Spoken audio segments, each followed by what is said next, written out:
Hello there, this is Donna from Riverside Beads, and today's tutorial is going to be a memory wire tutorial. Memory wire is a wire that keeps its shape, and so if it's a bracelet size memory wire, it keeps that shape all the time. This one's a ring size memory wire that I've turned into a wine glass charm, and that will always keep that shape.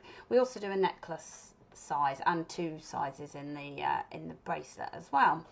So these are some of the samples that I've made from the kit that we've currently got for memory wire, but I wanted to show you what memory wire is all about. So it's a bit like slinkies that my kids used to have that sort of go down the stairs, and it's a strong wire that you, it's also similar to the wire that is used for the snowflake blanks and sort of different shapes and forms. These are memory wire cutters, and it would be advisable to get yourself a pair of these. We have them at Riverside Beads in store and online as well. They are a sort of industrial cutter, I'll describe them as, that cuts straight through your memory wire, a bit more seamlessly, but also doesn't ruin your cutters. If you need to, just use an old pair of cutters if you don't want to invest in these and you just want to have a project. But my advice will be, even if you use it for one, one project, it really starts to dint them and blunt them. Okay, so let's nip that there. So what I've done, I've smoothed it, cut through without too much pressure. They're just fabulous. That'll be the only time I use those though, so I'll put those to one side. So I've cut through my memory wire, and what I've done, I've gone a little further, if you look at that there. So I've just gone past where I need to be. So what I need to do is turn a little loop on the top, on one end, and then thread on. Now there are different ways to do it. So something like this cuff, you could start from the middle, work down the side, and then turn the loop. So that is an option. You don't have to do it this way, but it's quite nice if you can turn a loop at the end and use that as your stopper then. So I'll just move these up a fraction, and I'll turn a little loop on the end of my memory wire. So what I'm going to do is take my round nose pliers. Now these are not my best quality ones, which then makes memory wire loops not great, because you really need to have a good firm grip on that wire, and turn that loop round. Now you can do the technique that I do with regular head pin loops, where you put in a bend, but you can also do that after as well. So you can sort of put the bend in after. That's quite a big loop, but that'll be nice if you want to add a charm or anything. The place that you use on your pliers will determine the size of the loop there. Okay, so I've added myself a loop there, and that would allow me to pop a little charm off the end or something if I wanted to. So I'm going to take this and I'm going to thread it straight on here. So I'm going to use the wire as, I suppose, the needle to pick everything up, and either choose a pattern or go random. Even something like this one that perhaps looks a little bit more random has got a pattern to it, and I often work that out before. So I often do a repeat kind of pattern that I follow, and see how many of those I can fit in. But sometimes, and what memory wire is brilliant for, is just using up your random kind of bead soups in your stash. But this kit is one of our kits, which is part of our Riverside bead box that our members got, and it's quite a uniformed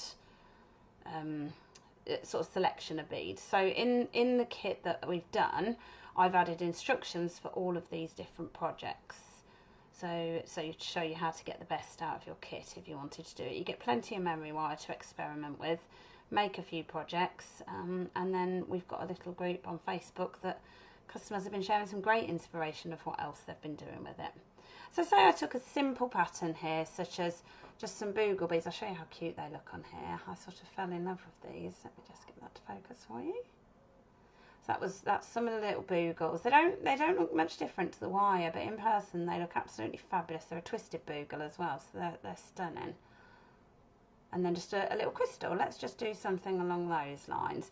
So that will end up very similar to this, but I might do that pattern actually and just put on the darker crystals, and it might show better on the camera. Okay, so 3 little boogles, one crystal. I'll do a darker crystal, or maybe a pearl. Let's go a pearl. And then maybe another crystal again, like so. So that's there, and then 3 more boogles perhaps. So you just keep picking it up. You can slightly spread it open, or you can tip it to one side like that. That's also an option. Sorry, I can't get too close to the camera. I should see my head in it. just got to get these threaded on. So our memory wire comes in different diameters, and this one is a 0.6. Now if you go for the thicker one, you may find some of these, pinged off, some of these boogles won't fit on the thicker one. So yeah, just be aware of that. If depending what size bead you're trying to fit on your memory wire, there's a couple of sizings when they size up memory wire. So this one, I think it comes up I could probably measure it and tell you for sure. I think it's a 6 centimetre. Yeah, it's coming up actually. Yeah, by the time it was closed on there, that'd be a 6. So it's about a 6 centimetre. So it's a 6 centimetre diameter, but it's also a 0.6 size in the wire. So they're the two variations that you will get. But then we also do a 1 millimetre wire, which is fabulous, much more sturdy in some respects. But if you see how this is, that's perfectly sturdy for a bracelet. The necklaces only come in a thicker diameter of the memory wire as well. So if you wanted the necklace one, it's maybe because it's a bit bigger, I don't know, we only do the thick one. We do gold and we do silver as well. Because you tend to cover it predominantly, you don't see the memory wire except for really at the end, but I do tend to tone it. If I'm going with something like these which tone well with silvers, I would do it on a silver memory wire. If I was doing reds and golds, or something, that I would pop it onto a gold one. So this is what we would do. We would fill this up until we were happy we've got our pattern. I'm only about halfway there, but it is a repeat design. And then we would turn that little loop on the top there. Now what you can do then is you can add a charm on. So if I get one of our little charms out, like so. And really flat nose pliers would be better for this job, but just flip open. I haven't actually quite closed that, so I'd probably find I could fit that on anyway, but I'll just flip it slightly to the side, hook that on. You could attach it with a jump ring if you preferred it to have a better movement on it, something like that, and then flip it back shut again. But flat nose pliers I tend to use for that project. I am going to need to, it's lost its shape a little, so I will just need to secure it back together again, like so. And then I've got that attached onto the end, which kind of looks cute. And if you're doing a triple wrap, something like this, just add in a nice little charm off the end, just personalises that little bit more. So you work on your repeat design. This one's it's not just one repeat design. I've done different ones. So I've done the one with the pearl, then the one with the 3 crystals, then the one with the flower, and then sort of, repeated it along those lines roughly.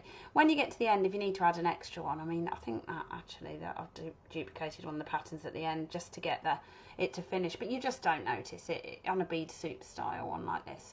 It just works really well.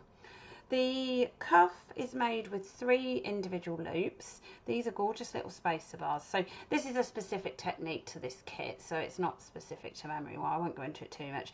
But if you do decide you want to go for it, our memory wire kit that we've got is part of our bead box. So I'll pop a link on our YouTube and here on Facebook Live if you're watching us here. And our bead box, we still have some stock of this one. So you can pick up everything. It's got all these different beads that you'll see in here. I've used all of these in the bead box. And it's how it works. You sort of wind it on to your wrist. So you pop it on, wind it round like so. And voila. I just think they're super cute. You can make all sorts of designs of them. They're great for using up your bead soups, but they're also good if you want to do your patterns like these ones. And they just wind off like that. That's quite lightweight beads, because although the boogles are glass, they're a fairly lightweight bead, and they're an acrylic one, so it's quite nice to wear, nice and cooling on a hot day like today. So that's that one there with your boogles and your crystals in it. So memory wire comes in your different sizes. We only stock the round ones, and these are the wine glass ones. They're meant to be rings, but in this particular kit I made it into wine glasses. So what I did, I took the 1 loop of wire, but it was smaller because it's aimed at rings. I bent it. You can buy these ready done as well. You can buy ready done wine glass charms, but I bent it up at a 90-degree angle like that. Turned a loop in there, if you can just see that, yeah, in there, and then that goes inside there and secures around the stem of your wine glass, and you can personalise it to your own individual designs. So that's the ring memory wire, but also good for making wine glass charms as well. The bracelet has got obviously the 2 sizes in there. So this one's a 6 centimetre diameter, but also a 0.6 millimetre thickness on your wire as well. So memory wire, it retains its shape, as I mentioned. So this will just keep going back to the shape that it is. Sometimes if you put slightly heavier beads on it, it seems to expand it a little bit in size. But it tends to fit an assortment of size wrists, even if it fits tighter on some people, because it just sort of seems to, if I do that, you can see that's made it slightly bigger. It'd be tight around the person's wrist, but it does seem to go around a variety of wrists. One of the other techniques that I've done on here, this is a really cute idea to make like a little charm bracelet out of it. So the charm bracelet sits in the centre there, the charms do, and you put a loop there, a loop down there, and then you can open it up like so. It looks a bit scruffy at that stage, and then because it's the memory wire, that's the shape it wants to be, and then those charms sit in between that bracelet. So this is really cute. I really like this idea. Charms, sometimes if you put them on a bracelet like this, can just sort of disappear all over the place because they end up sort of falling down one side. But this way, we're keeping it in one place. We're keeping it in that middle section. You could add some beads. You could add beads around here as well. You've just got to remember that you need to open it as well. So don't do it too far. And that's just a nice little cute technique as well to do something like that. Really nice if you're making gifts to sell and things as well. Hopefully that's taught you a little bit about memory wire. Don't forget to grab your memory wire cutters to help avoid damaging your own pliers as well. Just one of them pliers that have in your stash are really good for kind of crunching through these thicker projects, or if you have your snowflake blanks and want to shorten them or anything. And then the possibilities are endless really. I focused on this kit today because it's one of our current kits, but have a play with your memory wire. It comes in big coils like this. Cut it to the number of loops that you require and have a go. Look forward to seeing you again for our next video with Riverside beads.